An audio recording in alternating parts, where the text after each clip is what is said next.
So let's talk about the actual hidden cost of being way too nice in your dog training business. What's going on, everybody? Kevin and Angel here from the Top Dog Mindset Podcast. And today we have an episode of talking about what it means to be too nice in your dog training business and what that is doing and how it's killing the momentum and growth of your dog training business. So Angel, I know that you had a couple thoughts on this. So I'd love to hear from you, like how you've noticed this manifesting for clients over the years and what exactly that means to you to be too nice in your dog training business. A few ways that I think this can manifest can be pricing. So whether that is undercharging your programs or just throwing out a bunch of discounts, just not doing it strategically, not even thinking about it beforehand, but just kind of throwing things out there on the spot. Sometimes that can be okay, but what I'm referring to is more so in like almost desperation. You know what I mean? Like just not handling any objections at all, just getting straight to the discount. So, yeah, things regarding your pricing, having difficult conversations is another big one. So, whether that be difficult conversations with clients, difficult conversations with employers, things like that, or employees, I should say. So, yeah, I would say those are like the biggest thing. I feel like pricing and difficult conversations, specifically with clients, are some of the things that I talk with our clients about the most. Yeah, and it's fun. It's funny you say difficult conversations because that's something that I've had to work on over the years. Is, for a lot of guys, there's something that's referred to as the nice guy syndrome, where like you don't want to say anything that's going to make anybody uncomfortable. But I think all people can identify with being like a people pleaser, people pleasing tendencies and stuff like that. And you got to be very careful of that in business because, yeah, I mean, with your own employees, if you have them, if you have clients that are just habitual line steppers where they just like are always crossing the line and kind of like asking for more or stepping outside of like what was originally agreed upon and stuff like that. It's not a bad thing to put your foot down and like have boundaries in your business. Hmm. And yeah, I mean, being too nice, I think in an effort to be too nice and have good intentions, there's that saying that the pathway to hell was paved with good intentions. And so you can lead yourself to this place where you're being so nice and trying to go out of your way to discount everybody, help everybody. And by doing that, you end up serving nobody. And so, yeah, to me, it really comes down to like knowing who you want to work with, knowing who you want to serve, and kind of having your principles and your morals in your business and like what you do and do not do. hmm and a few other things that I should have thrown in there as well is like having certain policies in your business. So again, whether that be something with like clients or employees, I think the most common one is with employees. And then also, really, how would I describe this one? So, like, people kind of letting a sale go just because they don't want to come off as like annoying or like too salesy or anything like that. Like, yeah, it can be very uncomfortable to pry and try to like find out more information about someone's personal life or their finances and stuff like that as a way to figure out how you can help them. Like, all of those things can be really uncomfortable. But when you are so uncomfortable to the point where you're just like, I'm not going to do this versus figuring out a way to do it in a more, personable way with that person, then you're just like losing out more on sales. So it can just affect everything all around.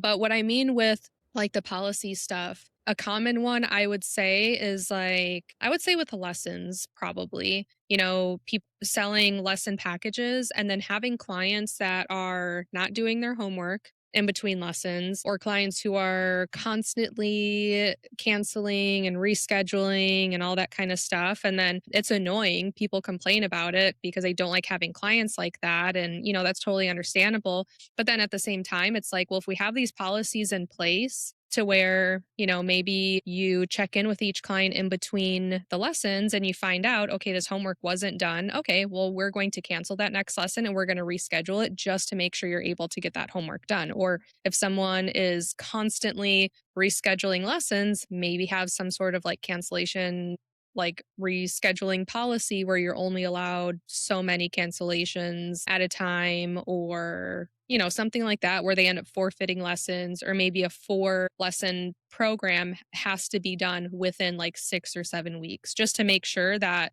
they're not just like constantly canceling and then a 4 lesson program turns into like, 4 months long. So Right. that's kind of what I mean by having those different policies in place. For sure. Yeah. And I just want to go back to the people pleasing thing as well. I actually want to ask you, Angel, like, how have you, well, first and foremost, have you ever considered yourself or do you feel like you have people pleasing tendencies? I would say I'm a recovering people pleaser. Wait, talk to everybody about that. Like, what do you mean by that? How do you? So first off, how do you feel like you used to be more like that, and what did you do to kind of correct course? Yeah, so I definitely used to be a people pleaser and like I would say to the extreme, like the type of person that's going to get like crippling anxiety from like not being able to make someone else happy. But yeah, that showed in a lot of different ways and we've talked about this before and like how it affected me with,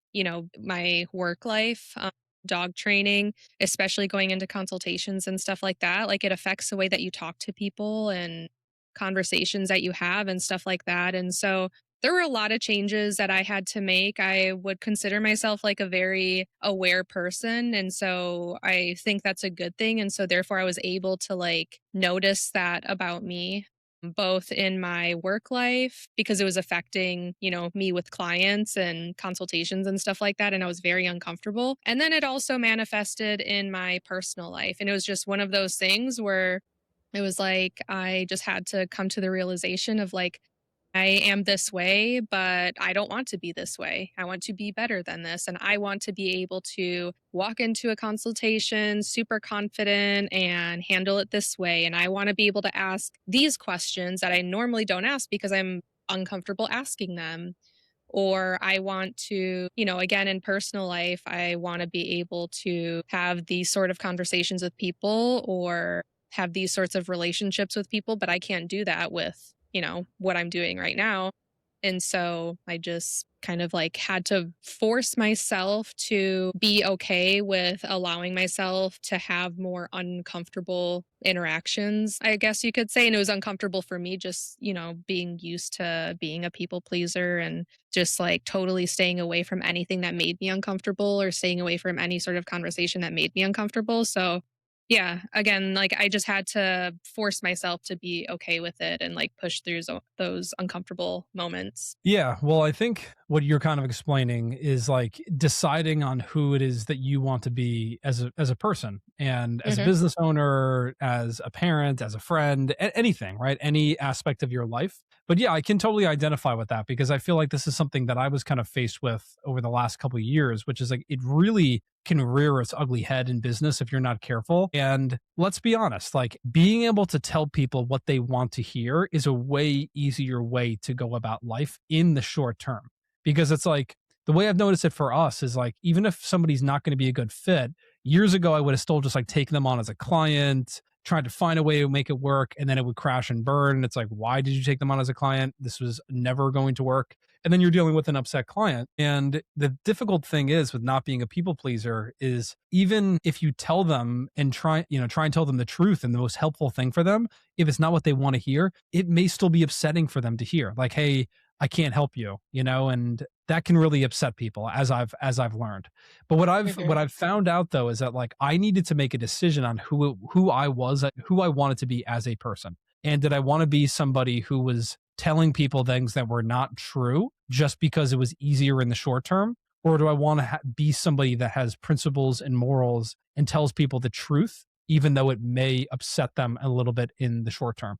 Because I've had people who are so adamant about doing things a certain way, and then I, tell them, "Hey, we can't help you if that's going to be the case here." And yeah, they're upset in the short term, but then they come back like a year later and they're like, "I'm willing to do it your way now." And the thing is, if I just let them off the hook and we're just like, yeah, we'll figure it out as it goes, and you just kind of do your thing, and we'll see if it works, and I'm sure we can find a way to make it work. Then all that was going to happen is they were going to try and do it their way. It wasn't going to work, and we're going to get blamed for their success or lack thereof success. And so to me, what this really boils down to is like, what kind of person do you want to be? And Mhm. so what I always think about with this is like, it's going to be very uncomfortable in the beginning saying no to people, places, and things. But at the end of the day, it only gets easier by saying no and being more particular about who you give your time to. You know, I've had to, even with clients, draw boundaries and say, like, hey, I know we used to be able to do this thing where we would be able to meet every single week. I can't really do that in the same capacity that I used to, but that's why I have my client success team. They're wonderful. They're going to be able to help you out. And I know for a fact that, we have had clients that have come and gone because they couldn't get directly to me in the way that they used to be able to get to me back in 2020. I'm still very Mhm. involved with our clients, but like I just don't have all the availability to meet with people on a daily basis as I used to. But at the end of the day, it's like you need to decide on what it is that you want out of your life. And, that's a really, I think, big one where like people feel like they need to be the only one in the business. They need to be Superman or Superwoman and, fix all the problems and always be the one to step in to fix the problem and stuff like that. But the problem with that is like you'll never be able to really get beyond a certain point in your business if you're constantly doing the same thing every single day. Yeah, and to add to that as well is I think that someone who is working on these things, just like less people pleasing, more of like putting your foot down and implementing boundaries and policies and all of those sorts of things, is like at the same time, it's important to just like know how to speak to people, because I have seen people in this particular situation where they feel like, they're being walked all over, or, they are signing up a bunch of clients that are just like clients who aren't getting the work done, or clients who are bad clients. So many things that they would consider to be bad experiences, where they get to the point where they're like, okay, I'm not doing this anymore. Like, I need to stop saying yes to everyone. I need to start implementing boundaries and all that kind of stuff. But the mindset that comes with it is almost like insensitivity and a little bit more control. Obviously, you need to have control over your life and over your business, but I would say like more like controlling, to the point where like the way they speak to people is a little insensitive. And then, but those are more those types of people where like they might say something that's insensitive, and then they're like, well, that's just the way I am. Like, I've been walked over my whole life and I just decided I don't want to do that anymore. That's just who I am. And yeah, so that's why I say, like, when you're going through this, and you're trying to improve these things in your life, I think it's very important to also know how to speak to people, because at the same time, like, I think it's very important to like still have good conversation with people and, be able to hear them out. And maybe it's someone that you might think it would be a terrible client, maybe because they're getting emotional on the phone and they're like a major fur mom and all that kind of stuff. But like, for all you know, they might have never had a dog in their life. They've never been educated about anything. And maybe you might be that person that could educate them in a kind way and completely change their perspective on what it means to be a dog owner. And so I think like kindness still goes a long way. Empathy still goes a long way. Being able to hear people out, even if they have a different lifestyle than you or different routines and habits with their dog. I think it's easy for dog trainers to be, like so in the dog world that when they hear another person who isn't as experienced with dogs or never really owned dogs, hearing those people talk about their dogs or their habits with their dogs, it's so easy for, dog trainers to just like roll their eyes and be like, why are people like this? But like, people aren't going to know unless you educate them. And you could be that person. 100%. Well, let me ask you this. What do you think is the first step towards stopping your people pleasing tendencies? I mean, are you asking in terms of like business or just overall? Well, I feel like it's a personality trait, you know? So I think if you are more than likely, if you are people pleasing in your everyday life with your family or something like that, then you're Mhm. probably people pleasing in your business. Like I think that there's probably bleed over there. I don't think it's Yeah. likely that people are really good at drawing firm boundaries on one end, but not the other, you know? Yeah. Yeah, that makes sense. Two of the things that I would say is number 1, and it sounds like pretty simple, but just like speaking up more. Mhm. So whether that be like if you're someone who people are always asking you favors and you're just constantly saying yes because you're a people pleaser, but you're also just like super burnt out and stretched super thin, speak up. and say, "No, I'm sorry, I can't do that," or I'm just like, and not even like lying about it, not saying like, "Oh, I have something that day," but just being honest, like, "I was planning on that just being my chill day. Honestly, I need it because I am really burnt out," or, "No, I can't do that because I'll be up late and I have to wake up really early tomorrow," and whatever. So just like speaking up for yourself a little bit more. Even in like conversations with families, like if you have family members that are constantly like pushing buttons and pushing for information in your life or making comments about things in your life, I think a lot of the time people will just like sit back in silence just for the sake of avoiding conflict. And I'm not saying like start going around like swinging on all these family members, but like if it's someone that's like constantly just like feeling the need to butt in and it's always making you uncomfortable, speak up, even if that's kindly asking them to stop talking about that topic. Like Mm. it's, it kind of pisses me off and it's making me uncomfortable and whatever. So just like speaking up for yourself. Shut your freaking mouth is what you're Um, basically saying. Whenever you're giving advice to friends, not sugarcoating. Mm. Don't be Yeah. mean, but like, and you don't you also don't have to be like super blunt, but just don't sugarcoat it. If you feel like I should say more specifically if your friend is asking you for that advice or asking for your input or your opinion on something, don't sugarcoat it. Be honest with them in a kind and productive way. Yeah.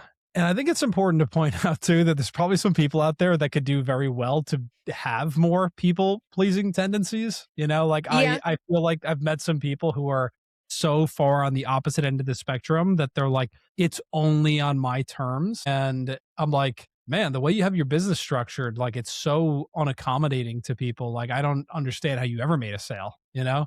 I don't understand how you ever, are consistently working with a client load. Yeah, I would agree with that. Like sometimes it can be the other way around. And in my opinion, like those types of people, like you have to be pretty extreme to label someone who like needs to be more people pleasing. In my opinion, that's more of just like being having more like empathy and consideration for other human beings, Yes, you totally. know? Yeah.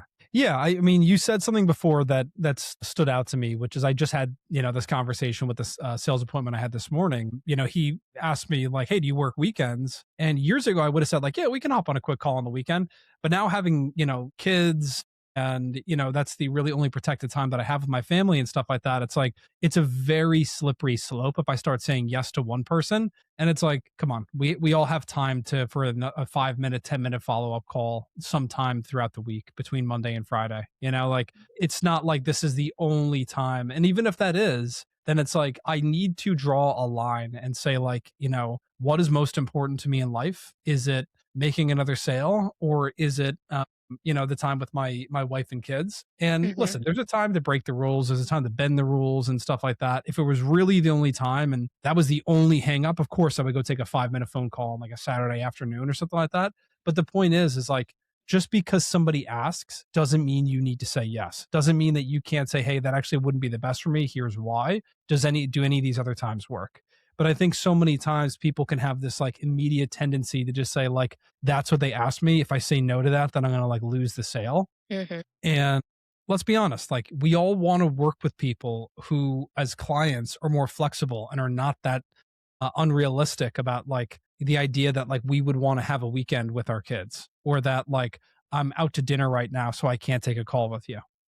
If those are the people that you find yourself having to work with, then you need to find a way to get better clients as well. Yeah, I do agree that if you're generally good about implementing boundaries, but every so often you bend the rules a little bit and you get on a call with someone, late or on a day that you normally would take off, I think that's fine. But again, I feel like that's important if you are already good at implementing boundaries. But if you're the type Yeah. of person who is not good at implementing boundaries and you are a people pleaser and you're always doing these things just to avoid conflict or just to like, make the other person happy, then I think it's super important to like take a step back and think of all of these little things that you do that you wouldn't generally want to do. or that seem like a little bit of a chore, and think about how that can affect you down the road. I think that's something that has helped me, in particular situations. I guess just using an example, if you have like a certain friend that's always asking for the same favor over and over and over, and you don't really like doing it because it's draining, but you kind of want to like save that relationship a little bit, but it starts wearing on you because maybe now it's taking away like every single one of your weekends. Things like that later down the road when you realize you haven't had like a single weekend to yourself, you've not had time to rest and all that kind of stuff, like it's going to start affecting you. Same thing with if you are just in desperation giving out all these discounts to people.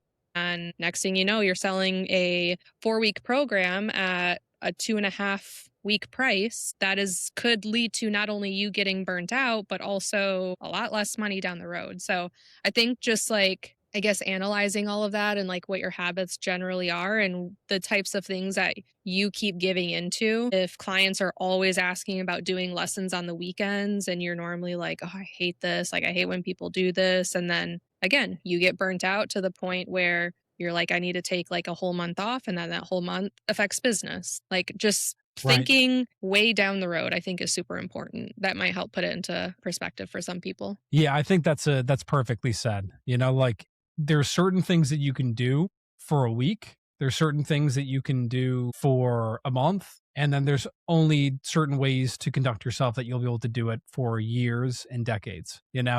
And so, yeah, you have to be very careful of that. Of like, you work every single day of your life. Like something that I've had to come to terms with as a business owner is like that is not the flex that I once thought it was. Like I fell into the whole like hustle culture thing of like I'm always working and I see other people running their businesses and I'm working more than them and maybe having more success than them or something like that. But then I spoke to somebody who was doing like 10 times the amount of revenue that I was doing and I was like, "Oh, this person isn't doing it the same way as me." And whose business would I prefer to have? The guy who's doing way more revenue, has way more free time, has like more of like an investor's mindset in growing the company, or me, the guy who like needs to do every single thing myself in order to make the business grow. And so Hmm. that was a really big reality check for me. It's like, do you want to be a business owner or do you want to be a worker in your own business?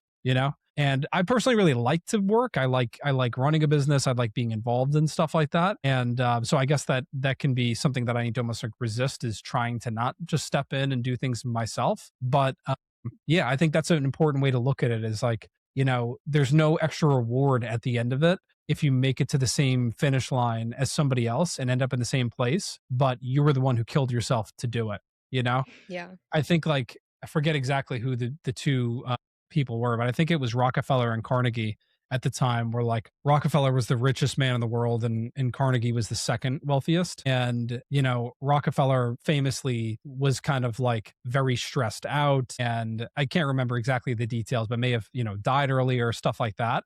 And Carnegie was just kind of like didn't have as much money, but still had, billions of dollars in today's currency and had everything he wanted, kind of had this more like investor's mindset and was able to like live a fulfilling life as well. And so to Mhm. me, it comes down to balance. It's not always about like how much can you force yourself to do things that you don't want to do and work with people that you don't want to work with. Don't work with everybody. There's people that are meant to be your clients and there's people who are not meant to be your clients. But with that being Mhm. said, we got to wrap things up here just because we got to run to our ads meeting. But I hope you guys got some value out of this. I know this conversation was a little bit more like philosophical, I guess you could say, in a sense, than tactical. So yeah, I hope you guys got some value out of this. Appreciate the support as always, and we will see you guys all very soon in the next episode. See you guys. Bye, guys.